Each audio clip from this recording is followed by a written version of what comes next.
Dans cette vidéo, nous allons analyser les frappes ukrainiennes à Tuapse. Les frappes ukrainiennes sur les territoires russes sont depuis longtemps devenues la nouvelle normalité.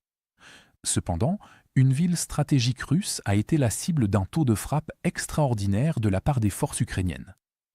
Tuapse est devenue l'une des villes russes les plus fréquemment frappées depuis le début de la guerre, et le rythme des attaques montre à quel point l'Ukraine est déterminée à maintenir la pression sur cet endroit et sur ses infrastructures pétrolières. Les forces ukrainiennes ont frappé la ville à 5 reprises en peu de temps, la dernière attaque ayant eu lieu le 27 mai 2026, mettant une nouvelle fois le feu à la raffinerie locale. L'état-major général ukrainien a estimé que les frappes d'avril et du 1er mai à elles seules ont causé plus de 300 millions de dollars de dégâts aux infrastructures portuaires et à la raffinerie. Ce chiffre n'inclut pas les incendies qui ont brûlé pendant des jours, la destruction des capacités de stockage, ni les arrêts répétés des opérations d'exportation. En réalité, si l'on ajoute l'arrêt de la production de la raffinerie, les coûts des interventions d'urgence et les perturbations logistiques, les pertes totales dépassent largement l'estimation initiale. La raffinerie de Tuapse est l'une des plus grandes du sud de la Russie et joue un rôle majeur dans l'approvisionnement en carburant des marchés civils comme de l'armée russe. Les réservoirs de pétrole entourant l'installation ont été les plus durement touchés par les drones ukrainiens et ont subi les destructions les plus visibles. À la fin du mois d'avril, 52% des réservoirs avaient été détruits et 9% endommagés, limitant immédiatement la capacité de stockage du pétrole brut et la gestion des flux d'approvisionnement.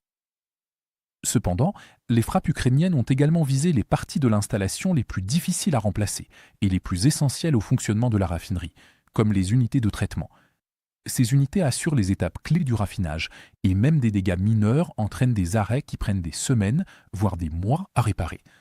Ce type d'équipement est non seulement coûteux, mais aussi très difficile à remplacer rapidement, d'autant plus que la Russie importait auparavant des unités de traitement avancées et des composants depuis l'Occident.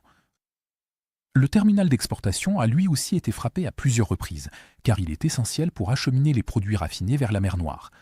Lorsqu'il est à l'arrêt, la Russie doit soit suspendre temporairement les expéditions, soit, si possible, les réacheminer, ce qui augmente les coûts de transport et la pression logistique. Les frappes ont également causé des dégâts plus larges dans la ville, le pétrole des réservoirs éventrés s'écoulant dans les rues, tandis que les dépôts en feu faisaient tomber du pétrole du ciel. L'Ukraine concentre ses frappes sur Tuapse, car il s'agit d'un point stratégique que la Russie ne peut pas facilement remplacer, fournissant du carburant aux unités militaires et servant de plaque tournante importante pour l'exportation de pétrole en mer Noire. Tuapse est devenu encore plus crucial après que la Russie a redirigé les flux depuis Novorossiysk.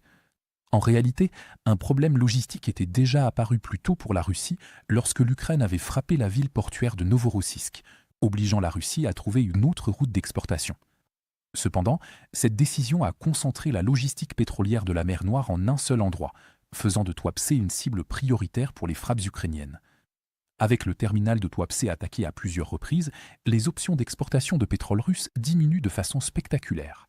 Les frappes ont déjà réduit les revenus pétroliers de la Russie, que celle-ci espérait pourtant augmenter après la crise pétrolière provoquée par la fermeture du détroit d'Ormuz, ce qui avait poussé l'administration Trump à lever temporairement les sanctions.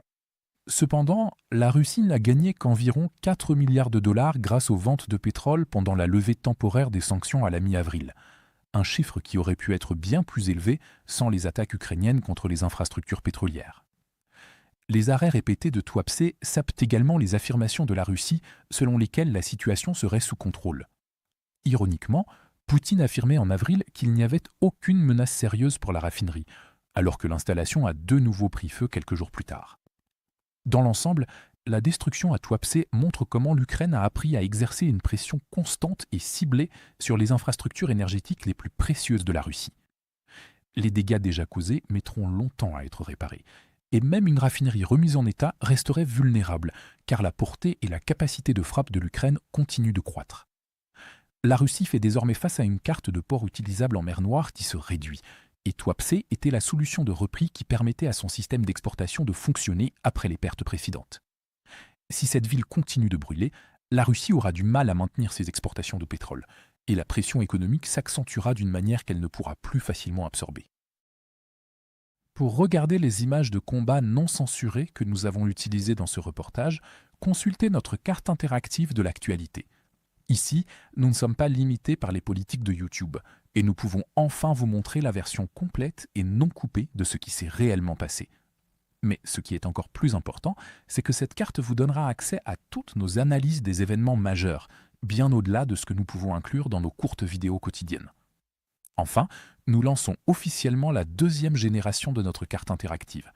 Ce que vous voyez à l'écran en ce moment est une version considérablement améliorée et bien plus puissante de la carte, avec encore plus de fonctionnalités avancées et d'outils d'analyse de l'actualité. Pour célébrer le lancement de la nouvelle carte, nous lançons également une promotion de 50% sur tous les abonnements. À partir de seulement 4,99 $, vous bénéficierez non seulement d'un accès premium à la carte, mais vous débloquerez aussi toutes nos mises à jour stratégiques exclusives, nos aperçus du front et nos vidéos de géopolitique stratégique. Alors, cliquez sur le lien dans la description pour devenir un membre exclusif de notre communauté. Je remercie sincèrement tous ceux qui ont choisi de nous rejoindre. Votre soutien compte énormément pour nous.